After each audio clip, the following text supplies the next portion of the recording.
Okay, let's finish up breaking up some of these patterns and these baubles here. As we can see here, we've got a little bit of the shirt going on here. We can still see some skin here in some of these holes here. This is supposed to be a very revealing shirt, I suppose. So what we're going to do is we're going to paint in here, but instead of painting in here with just, normal white here, it needs to be a little bit darker. So what I'm going to do is I'm going to zoom out. I'm going to find a little spot that looks pretty dark here. There's not really much here. There's some here. I'll choose this spot here. We'll try to paint that in. Because what this is going to be, there's going to be a lot of shadow there and a lot of depth. So if we come in here, let's do this again.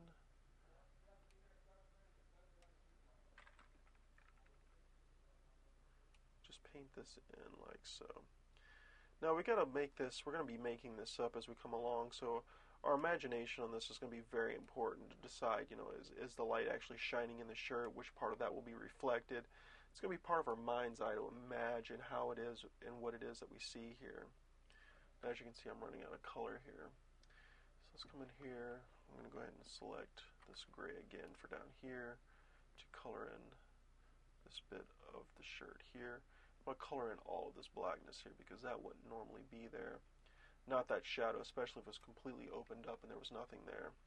Let's do that again here. So I'm going to do some white here so we can see our piece. There we go.